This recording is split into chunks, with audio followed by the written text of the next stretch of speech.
This is Obsidian ASMR.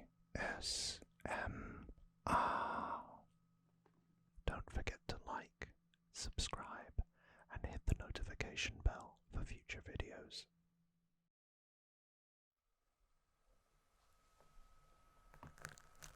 Hello again,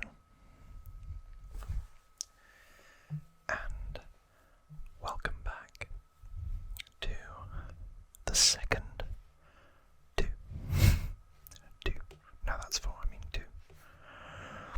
second part of my PlayStation 1 video game collection. Last time, in part 1, we looked at Rayman, Spyro, Crash Bandicoot, and a couple of other games. This time, we got a couple more specific series that we're going to talk about.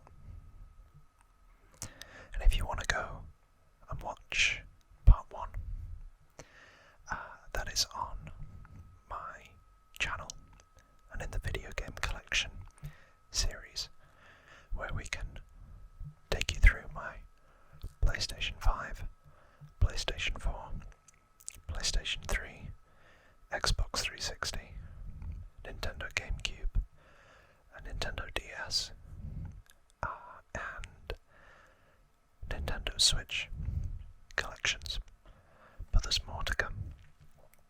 After this, I've still got the PlayStation 2, which I'm a little bit worried about because that's where most of my games come from, and the original Xbox, and the Wii. And if there's anything else that you want me to delve into, we can have a look. Maybe Game Boy. With all that out the way, let's get into it. And we start with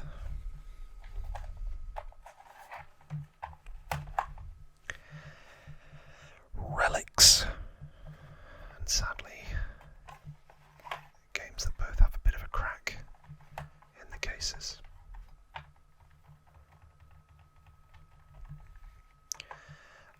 This is WWF, as it was, SmackDown, and SmackDown 2, Know Your Role, because The Rock was super duper popular at this point. This was THQ, and that was I think their original logo, which is crazy. But jeez, to be fair, this box has had a bit of a battering. I might need to change this.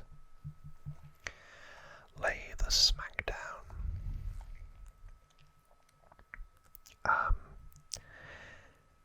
This wasn't my first. To be fair, this was my going back and being a collector phase, because this was released in 2000, and I think before this it was WWF Attitude, because it was the Attitude Era.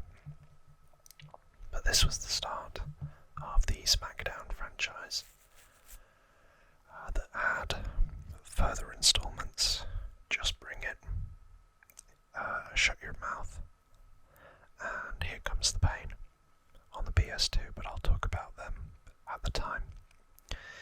This was a low-grade version, obviously, because of the limitations of the original PlayStation. But it did have season mode, it did have Creator Superstar, which was brand new for this game. It had the signature moves, and backstage areas, and I think different game types. Let's have a look.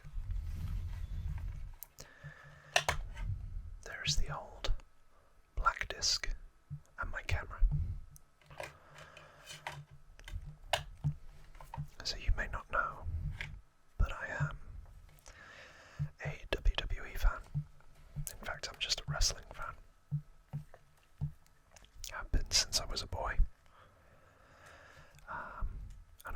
managed to go to a couple of the shows way back in the early 2000s. But they didn't do a lot of them over here in the UK. But I saw some. So you'd have Stone Cold Steve Austin, Mankind, The Undertaker, who I actually saw in person on one of his One Dead Man show tours that he's done recently.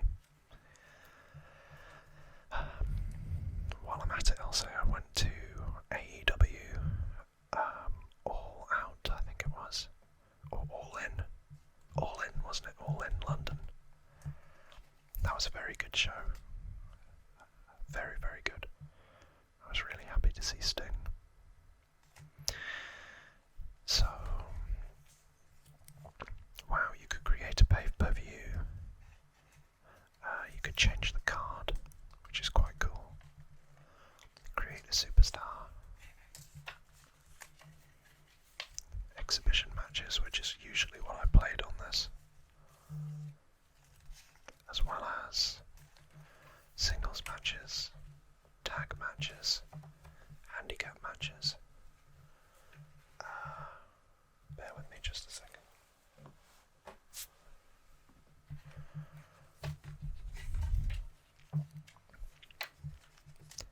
Battle Royale, and even at the Royal Rumble, King of the Ring. It had a lot of game modes.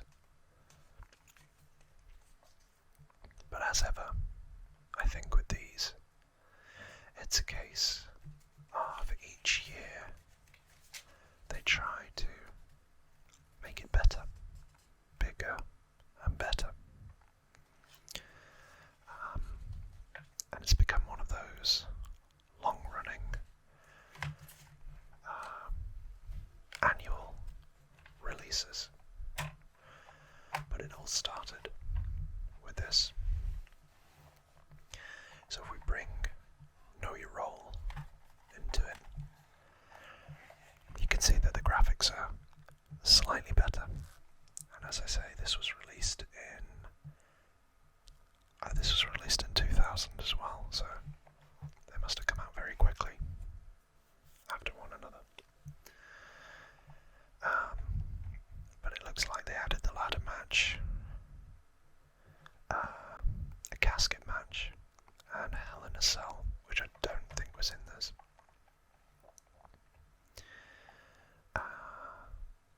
So let's have a look. I think my favourite. There's my camera again. My favourite wrestlers from this era were like the Hardy Boys, Shawn Michaels, The Undertaker, Triple H, obviously The Rock and Stone Cold, Chris Jericho. I thought Rikishi was quite fun, and the Dudley Boys. Oh, they had hardcore matches in this. Wow.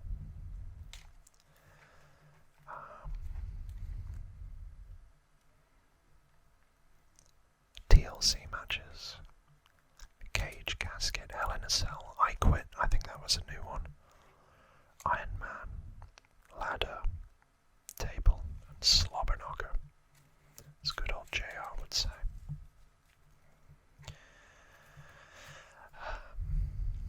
But then, as the years went by, then they added other, or new wrestlers came through, didn't they? So like, John Cena, Randy Orton, Ric Flair, came over from WCW, Batista. I have a lot of fond memories of watching WWE with my father. And yeah, it's fake. Yeah, it's scripted. But it's wholesome.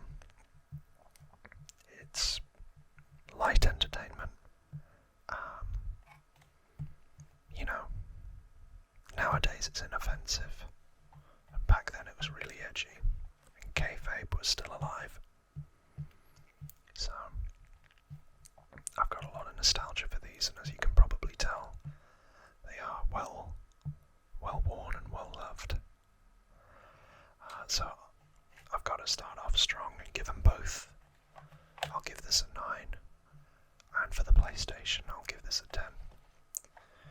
Very ambitious. I think very rare games. And yeah, as you can see, very well loved.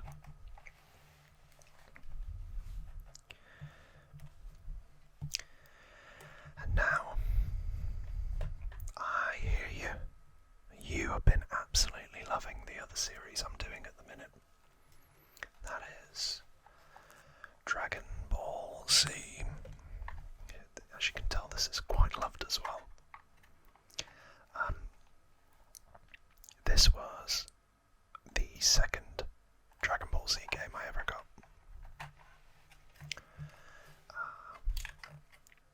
And again, anything Dragon Ball at the time I absolutely adored. What I will say is I was a little disappointed because the range of characters here focuses far more on the latter stages of Dragon Ball.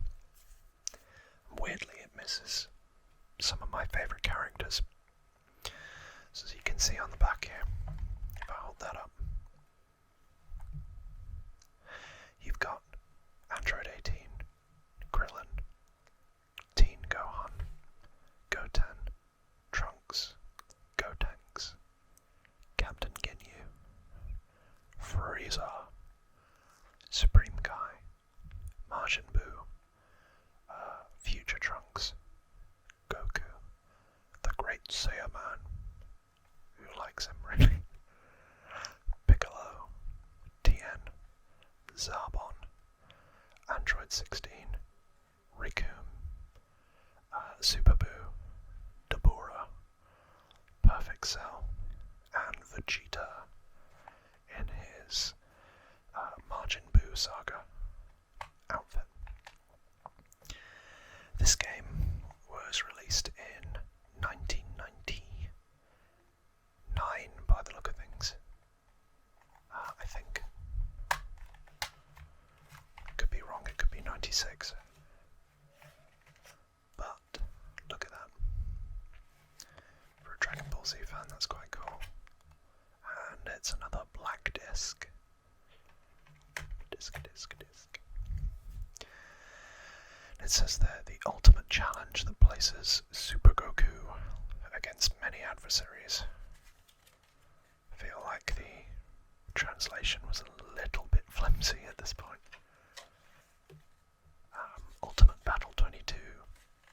And as a kid I always thought, well, there must be 21 versions beforehand.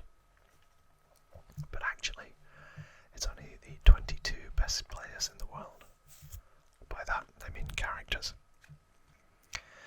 As you can probably see, it's a little bit low budget. And it felt it. I'm not going to lie. There's a side scroller. Fight 'em. You know, like a Mortal Kombat style game.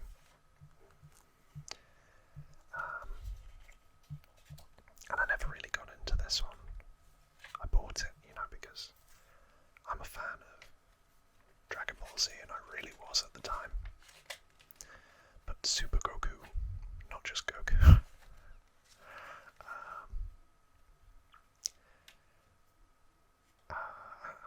And if you look at some of these, they've misspelt a lot of the phrases. So like Kamehameha,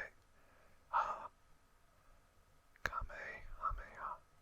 Yeah, they've hyphenated it in a weird way, and the button combinations were always really difficult to pull off. So like a Giga Kamehameha, never heard of it, or a Super Tortoise Sweep.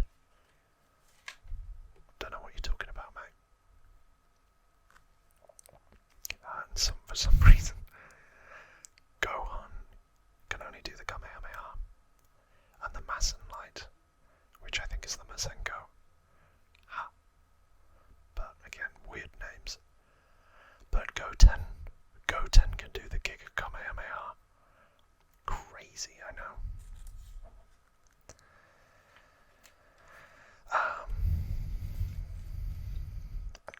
Yeah. I think it was, I don't know, maybe some people like it, but I just think it's a bit weird. You know, Ten Jinhan. Should be Tien Shinhan, not Jinhan. Krillin with one L.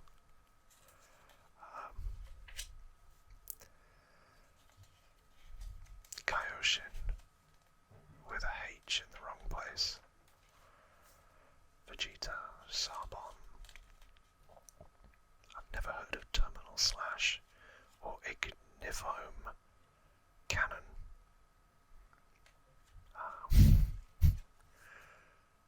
Lycum. That's not even his name. Genius. It's Captain Ginyu, not Genius.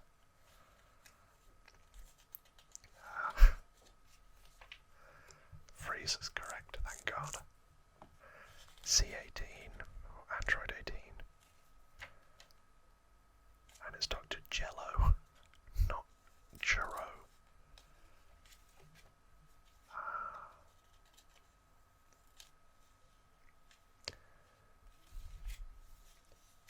Yeah.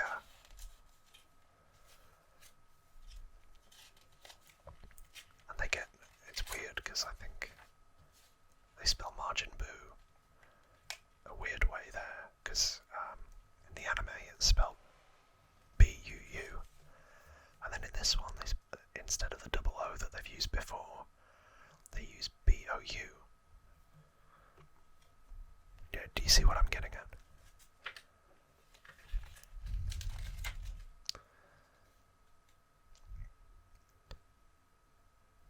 Five distributing. I didn't even know about this. This is how much I read the manuals as a child.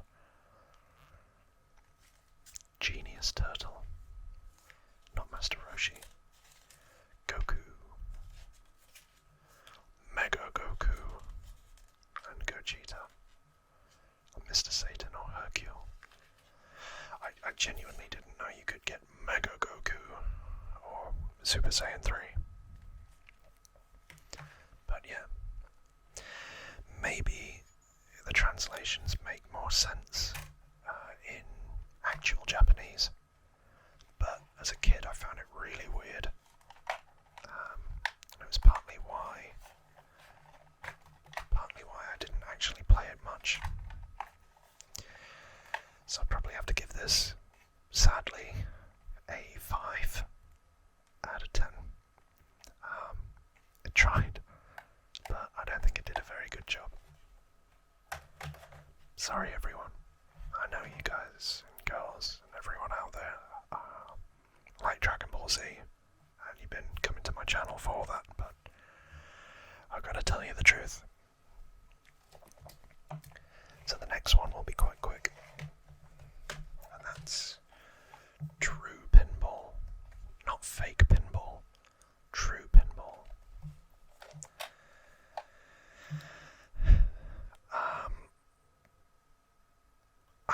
I think somebody got me this as a gift one Christmas. It was 1995 that this came out. It was very early on in the PlayStation's life cycle, and I think it was like an aunt of mine who was trying to be hip and cool and, you know, give. I don't. Oh, this is a PlayStation magazine. Great. Okay. Trying to give a, you know, a video game. It may have even been my nan, and thought, you know, in the 70s, pinball was really cool. Well, it was the 90s at that point. I've never heard of Ocean, and I barely yourself for speed, for the shock. This is true pinball. This is attention to detail on every level. Is it? This is ball physics, table design, 2D and 3D views, 6-ball multi-balls, video modes, and incredible, and I mean incredible music. This is an experience heightened by the excitement of accurate pinball simulation.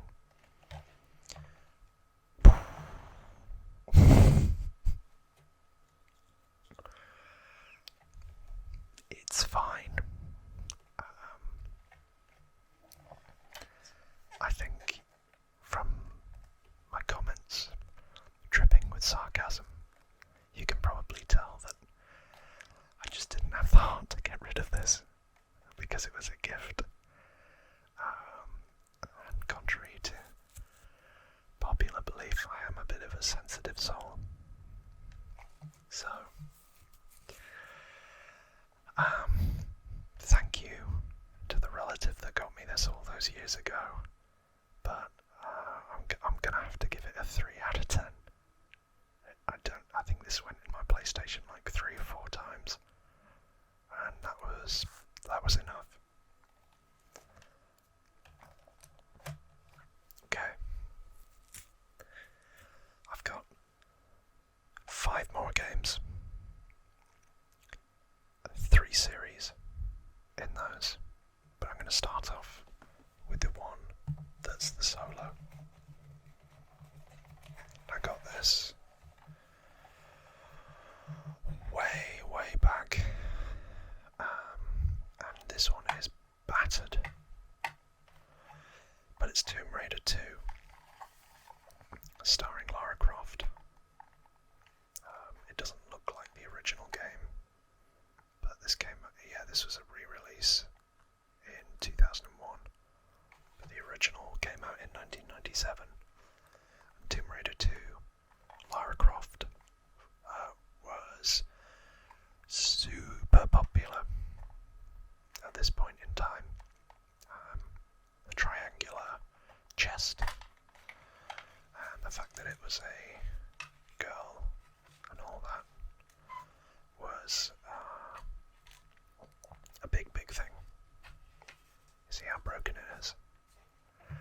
Really worse for wear, but I found it at a car boot sale, which is like the English equivalent of a yard sale, but it's for, instead of it being just like one person's yard, it's like a field, like a farmer's field or an equestrian field, and a load of people go there with unwanted items in the back of their car.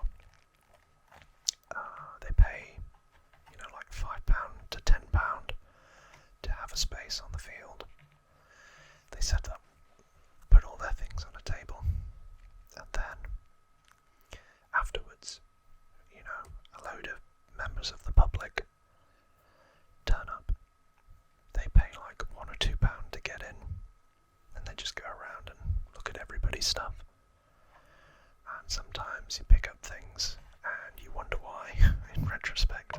I definitely am wondering why with this, because I'm pretty sure I could have got something a lot nicer. But I did play it, and I enjoyed it. And going back to the game itself, I think this is the one where you can lock the butler in the freezer in the mansion. And yes, I did that. I didn't get through the whole game, but Lara Croft is an enduring icon who's been played by Angelina Jolie on the big screen, and I did really like those films, even Cradle of Life. And then I think it's Alicia Vikander in the newer ones. And honestly, the newer games are phenomenal. The ones on the PlayStation 4 and PlayStation 5, when they do return.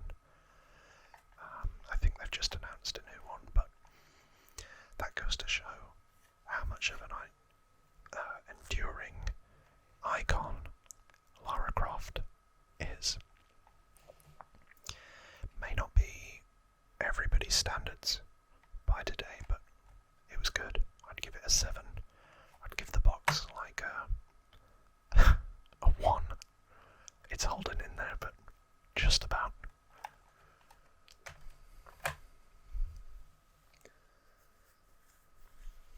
Okay. Deep breath, because the next one is the original Grand Theft Auto. And not just 1, not just 2, but the original 3 Grand Theft Auto games. Crazy. So, for those of you that didn't know, the original Grand Theft Auto games were bird's eye view, and they were pretty crap. Being brutally honest with you, they were pretty bad. But they did Grand Theft Auto and GTA 2, and they also did GTA London, which was, I think, an expansion to Grand Theft Auto. Let's have a look.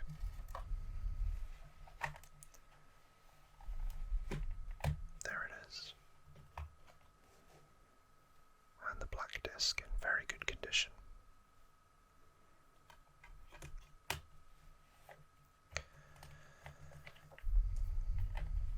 Yeah, you see, everybody remembers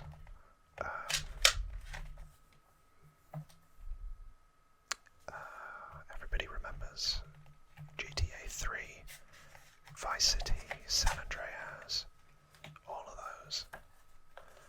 But the original was this.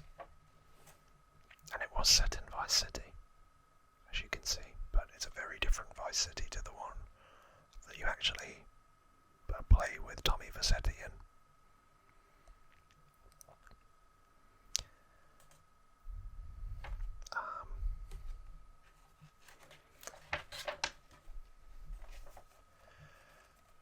And you see Liberty City and San Andreas on those two maps. So effectively they remade a lot of this for the PlayStation 2. And they stay pretty grounded. I mean, we talked about Grand Theft Auto 4. That was set in Liberty City. And when we do talk about the PlayStation 2 entries, there are a lot of Grand Theft Auto games there.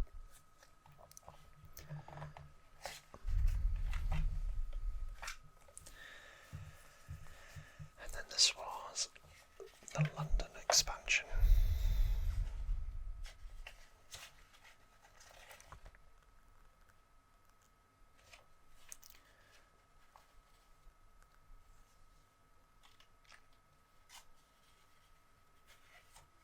I think Rockstar are British. I think I could be wrong with that.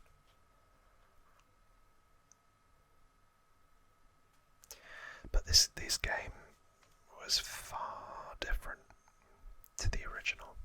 Oh, sorry, to the well-known ones like Grand Theft Auto 3, San Andreas, and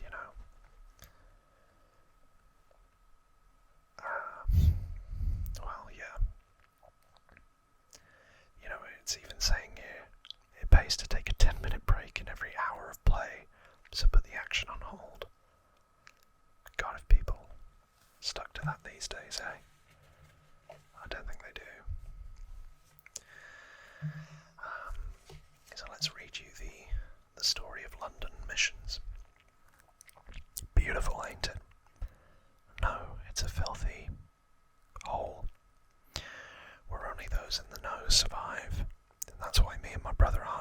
survived so long. Not only do we know everything that's going on, but we're also the nastiest things to hit London since the Black Death. Bold claim. Know what I mean? We're the Crisp Twins. And we ain't had our dinner, so don't mess. Nobody will get hurt. Understood? Now I know you think you're something of a tough guy. Been a bit bad with the septics, haven't you? Done the business in Vice City. Well, I don't give a monkey's. Neither does Archie. Those Yanks ain't worth a pint of. So show some respect. You're in London now. Don't you forget it. Well, Albert, that's me, and Archie, says goes in this manner. So if you want to make a go of it, over here, then I suggest you listen to what I tell you, and do exactly as you're told. Otherwise, there's no telling where this might end. But it won't be pretty. So read the manual proper like. Then get to work. No messing about. No squealing to the law. Understood? That's my best Cockney accent. Hope you enjoyed that. So it says, how to rule this city. I rule this city with me brother Archie. You ain't worth nothing. In fact, you're worth less than nothing. Minus nothing. That's what you're worth, sunshine. Your pathway to the top begins, as mine once did, as a tryhard, a wannabe, loose on the streets of London, looking for ungainful employment on the streets of London. Well, if you want to be a face in this town, there's only two boys you count. Me and my brother Archie. So when we say jump, you say how I. And by the way, that suit looks grey on you, Mr. Crisp. Understood? The streets of London are filthy, dirty, disgusting, quite frankly a diabolical liberty. It's why we've taken over, to clean up. Back when me and Archie were nippers, it wasn't like this at all. Oh no. People looked out for each other, didn't they? You knew who your neighbours was. People looked out. There weren't any of this rubbish pop music polluting the radios. No, we had Vera Lynn, tangerine down one of our old man's socks, and a clip round the ear hole for Christmas. Bugger all else. But we was happy. By God, our old mum loved us, and we was the happiest boys in town. But now it's all filth everywhere, and no bloody community spirit.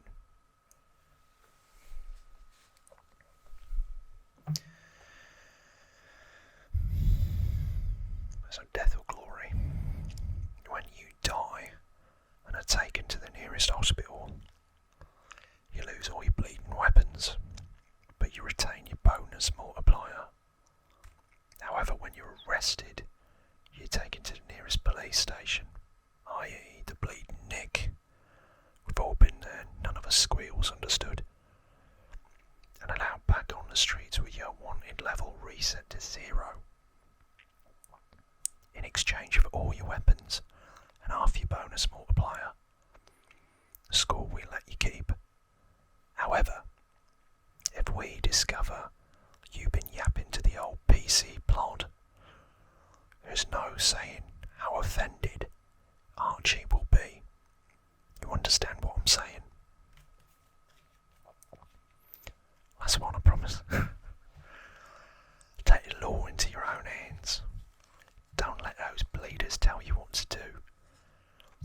functions of the controller buttons can be reconfigured using the control options on the title screen to suit your flipping needs and desires, if you know what I mean. I can't believe they wrote the whole thing in a kind of, I don't know, it's supposed to be London gangster tone. You know what I mean.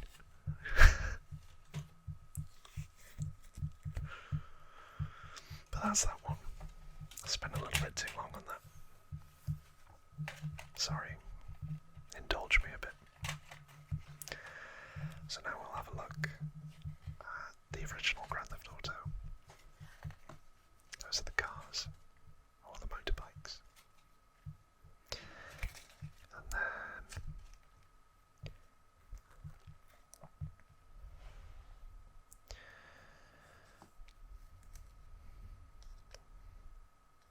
your life of crime begins on foot in Liberty City in an area called South Park. I get the joke. For your convenience, a clean car is provided.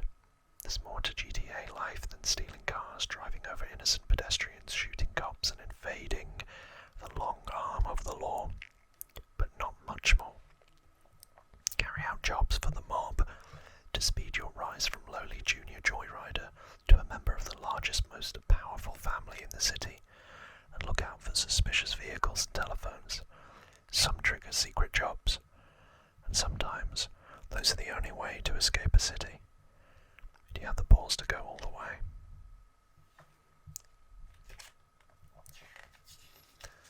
Yeah, it was a lot simpler.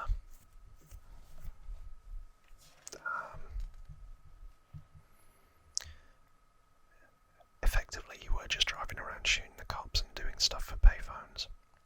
And pager, jeez.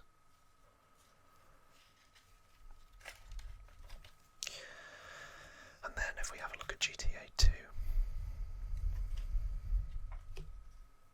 if you want to imagine the future, imagine a boot stamping on a human face forever. Thanks, George.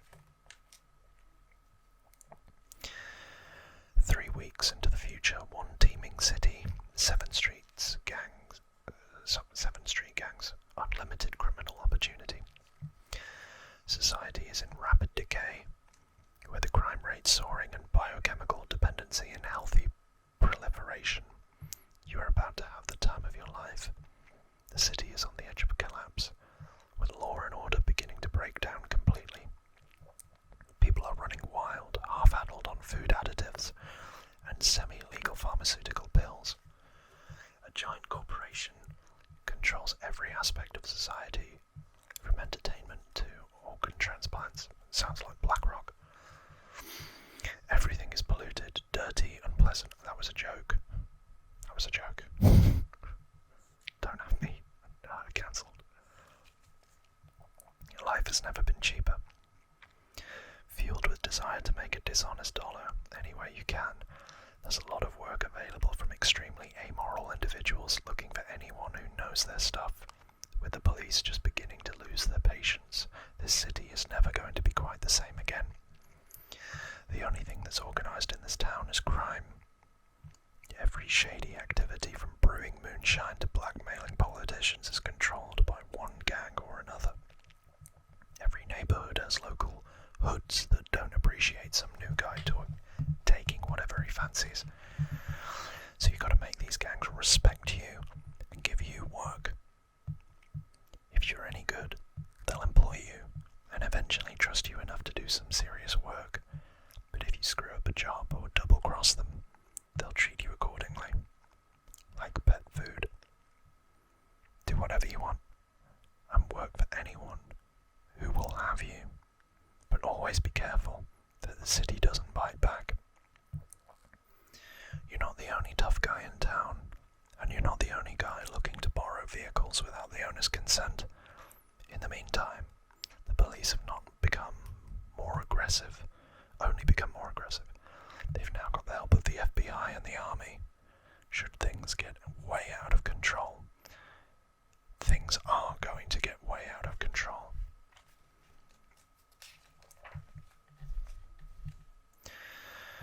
So it's interesting that they brought in 7 gangs that you can work for in this, which they revisit in later editions of the series. But again, it's a top-down side-scroller. And it did have some kind of dystopian cyberpunk themes there, but maybe not as cyber, maybe not as punky, if you get what I mean. You know what I mean?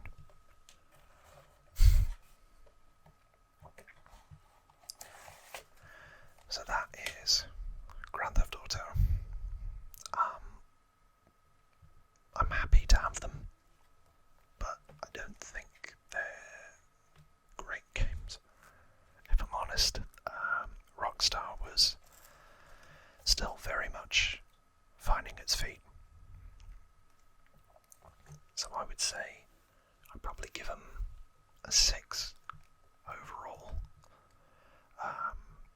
I think they were a little bit hamstrung by the capabilities of the console, and whilst they were very interesting and ambitious ideas, I think it wasn't until they got to the PlayStation 2 that these ideas really translated, because basically it's a driving simulator with shooting. That's about it.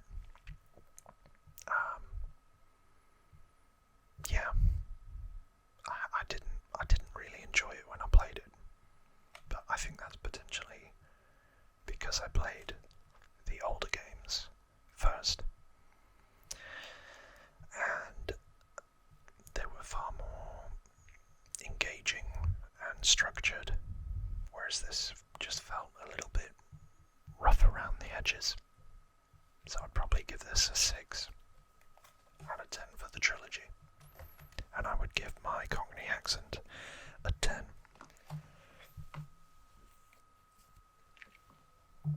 I'm joking, it's probably a 4, maybe even a 3.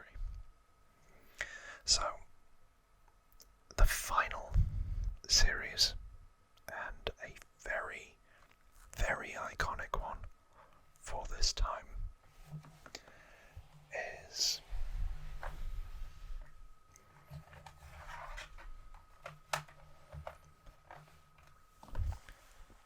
Tekken. So this is, it's a fighting series, side-scroller fighting series. And again, at the start, this is what we had before, the bigger games that came out in the PlayStation 2 era. But this is a whole genre that certain people really enjoy. And I did for a time. I really did like Jin. I think it's Jin Kazuya as a character, I might be wrong. But first, 17 of the world's deadliest fighters, explosive martial arts moves, and savage special attacks, all brought to life by super smooth animation running at a TV scorching 50 frames per second. That is pretty good for the time. But as you can tell, the graphics were not.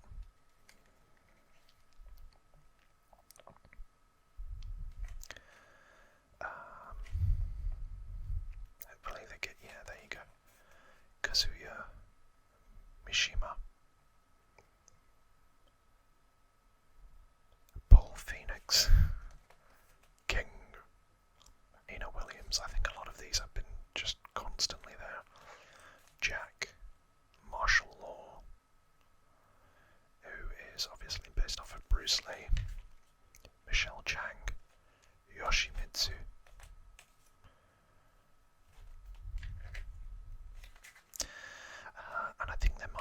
secret character in this, but they reference him.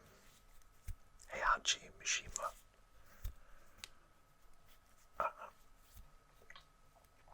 He's kind of like the shadow over all of this. But yeah, that one was fine. I'd give it a 7. Then we move on to Tekken 2, which I think is a fan favourite. And I've got 2 versions of that game for some reason. I've got the Platinum Edition, and I've also got the original Tekken 2.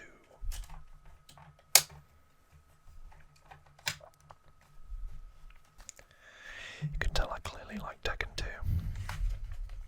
So, the story for this is 2 years have gone by since the last Iron Fist tournament ended in a violent coup d'etat, with Kazuya Mishima seizing control of the vast and rapacious corporate empire that is the Mishima conglomerate.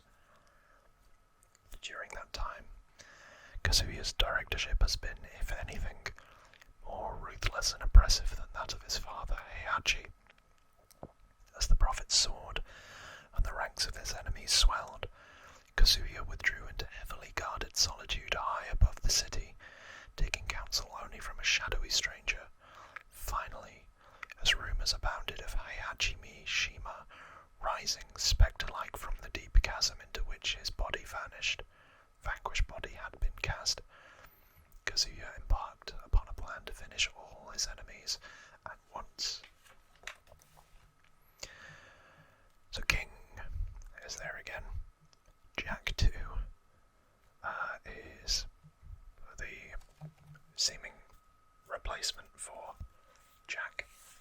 Nina Williams is back again. Yoshimitsu, martial law, age 27. Heihachi Mishima is back, and I think he was the final boss in this. Lei Wulong, Michelle Chang, Jun Kazama, and Paul Phoenix are the characters in this. But as I say, I think this is one of the most revered ones, but I'm not going to act like a Tekken expert. But I did like the games when I was younger. And then Tekken 3 got all a bit weird.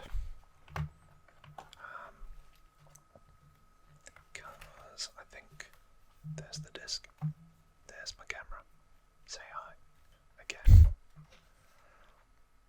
Yeah, because the graphics suddenly jumped up massively from Tekken 2. And we'll tell you the story of this. 15 years after the King of the Iron Fist Tournament 2, a communique was sent to Heihachi Mishima, the leader of the Mishima financial empire. I thought it was a conglomerate. The report brought the ominous news that his Tekken forces had been obliterated after encountering a mysterious being called Ogre. Soon after receiving the news, martial arts masters from around the world began disappearing. In the midst of Heihachi's concerns about the missing fighters and an ogre, a young man appeared before him. His name was Jin Kazama. He claimed to be the son of Kazuya Mishima, whom Heihachi himself had taken to the grave during the last tournament. In a more startling revelation, Jin said that his mother, Jun Kazama, had been attacked by Ogre and had vanished. All of these events convinced Heihachi that Ogre thrived on the powerful souls of the vanished masters. He also believed that harnessing Ogre's powers could bring immense strength to the Mishima Empire, and thus Heihachi taught the art of Mishima-style fighting karate to young Jin. Jin's discipline and abilities were strengthened like steel under the intense training, driven by the desire for revenge upon the beast that took his mother's life. Hachi acknowledges Jin's impressive fighting prowess. Now, he announces the King of the Iron Fist Tournament 3, with Jin as a lure to draw Ogre out into the open. And so if we have a look at the cast,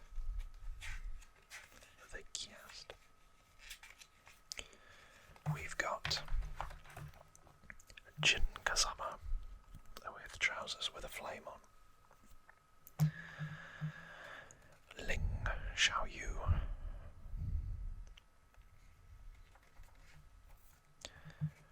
Huorang, Eddie Gordo, who is a bit of a fan favourite in the series. Forest Law makes his return again, along with Paul Phoenix, Lei Wulong, King, again he's a fan favourite, Nina Williams again, Yoshimitsu for the third time, and then yeah, I do think that there are surprise entries, but what do you know? So, for these final three, I would say, I think I gave that a 7. I think this one's an 8 for me, and again because the graphics moved up and it got all basically very smooth and just a drop down from the PlayStation 2, I'd give this a 9. But these are all really solid entries. And that, as they say, is that. So, to recap,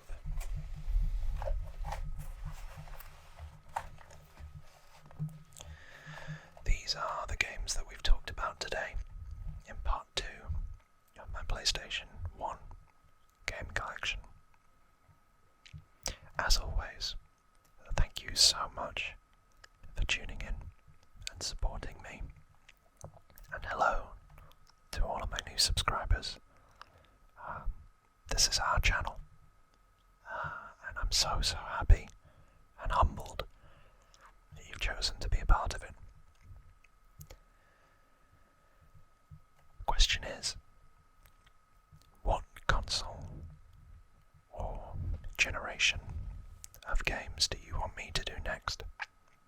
Do you want me to do the PlayStation 2, the original Xbox, the Xbox One,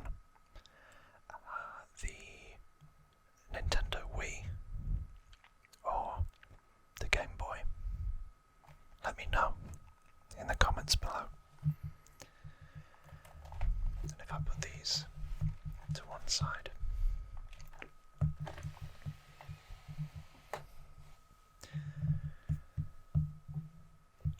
all that leaves me to do is to say, time for me to leave. But as always, take care of yourselves and each other.